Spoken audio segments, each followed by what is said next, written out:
What's up, y'all? Reggie here, the fitness tutor. All right, I want to do a video about motivation, right? So, what is motivation really? Like, motivation is nothing.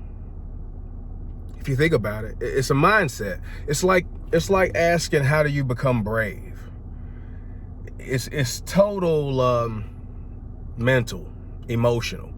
I mean, but I can tell you, and I'm gonna do some other videos for clients in relation to this, but the main way you get motivation is by being successful.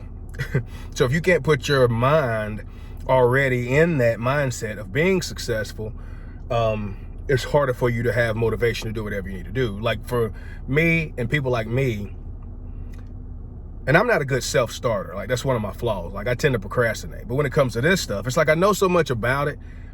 It's secondhand nature for me to know what it takes to be successful. So it's easy for me to understand. Like I always say, I'm still gonna be successful.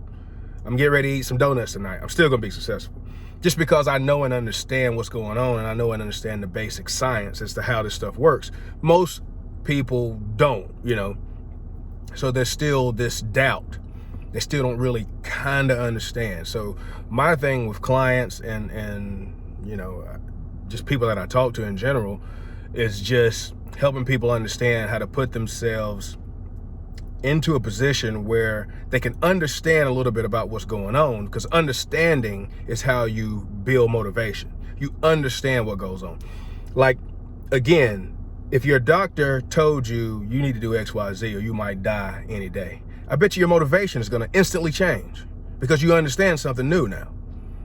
So, we always warn about don't let things get to a point to where you start having problems or life-threatening issues or disease or something before your motivation automatically, everybody's changes when you put the fear of death at the forefront. And again, another thing, if you want to use this technique too, I use it from time to time when it comes to certain things. And I learned this from Bold Class with John Prescott, shout out. And that is the fact that most people are more influenced by the fear of failure than they are about the motivation to be successful. Or you've heard some iteration of that before. So it's like in this class, it was related to real estate, right? You can put it into business, any kind of business. Like the idea of you being able to do, the idea of you being financially free and these sorts of things, and having this house and car or whatever, those sorts of things, that's not as motivational to most people as the fear of not being able to support your family, not being able to support yourself, not having a house at all, not being able to do what you wanted to do for your loved ones, for your kids, your health suffering because of your financial, all these sorts of things. So you can take a second and put yourself there and use that fear or the idea of that fear and say, what's going to happen if I don't consistently do ABC for your business? Or when it comes to this stuff, what's going to happen if you don't do ABC 1, 2, 3, XYZ when it comes to your eating and your nutrition and your exercise? You know what's going to happen. So you can just play it out in your head for a few seconds as an exercise and say, you know what? You have control, especially if you don't have a serious ailment right now. Like some people already have roadblocks. And again, I took a picture of a guy who has both of his feet. He's a double amputee. He's got 2 graphite or whatever lower legs. He's in here working out. Like, you have to find it in your head, and you don't want it to come from what you know is going to happen if you don't do it.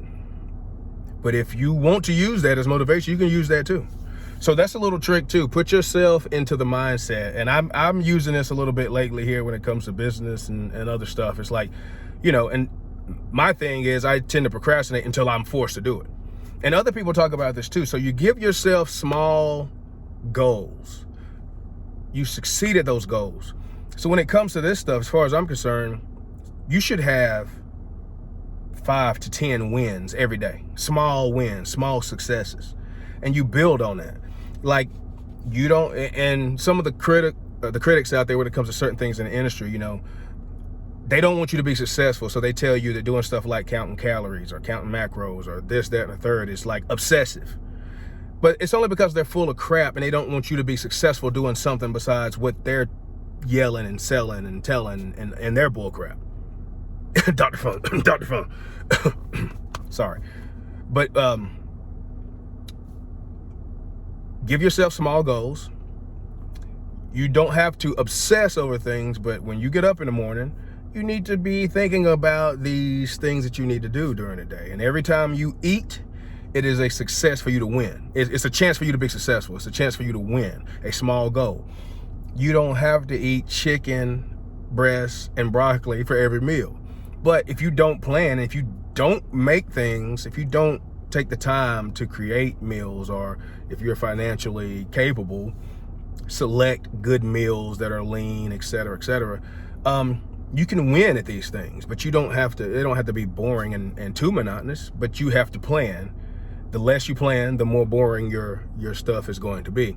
And some people need boring. Some people need lower palatable foods that are less enjoyable to keep you from overeating so much. But you have to get some experience, and you know, get in there, get your quote unquote hands dirty, start manipulating your diet, and you know, you're not gonna freaking be successful and lose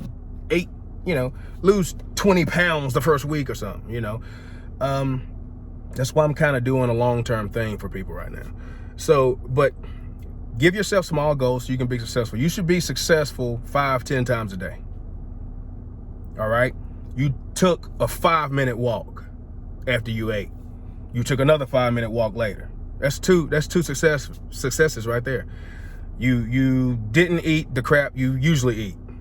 You had a meal that you planned that you know is nutritious and lean and et cetera, fits your macros, but whatever your goals are, right? You had that meal, all right? Between that, 2 walks, a walk at lunch or whatever, you should have 2 or 3 wins by the time you get to your first lunch break on a typical 8-hour or whatever, first shift or whatever, you know what I'm saying?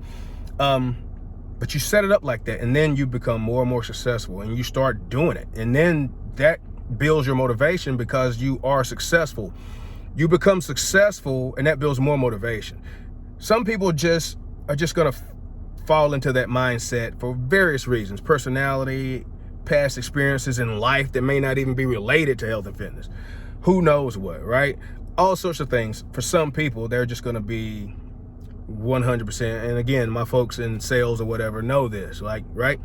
You know, a D is just gonna be like, give me the goal. All right, I'm getting ready to go smash it, pow. Other people like me, you know, us IS types, we're gonna be like, okay, tell me that again, tell me why, I really need to understand this, you know, I need you to hold my hand a little bit through XYZ part. So, but I promise you, being successful always builds motivation. So you have to either put yourself in a successful mindset or just start almost having default successes by making your successes small, and then 1,000 successes down the road, how are you not going to be successful? So anyway, you get the idea. Small goals. This is a tried and true when it comes to this, or really anything else in life. Small goals, accomplish them, pat yourself on the back, talk about them. If you're doing it with your spouse or a friend or whatever, talk about it. And you're going to have those people. I got another video coming again about those people who are going to have stuff to say. I'll probably do it right after this video, as a matter of fact. But share it with the people, you know, that you can share it with. And again, if you share it and people have something to say, send them to me, please.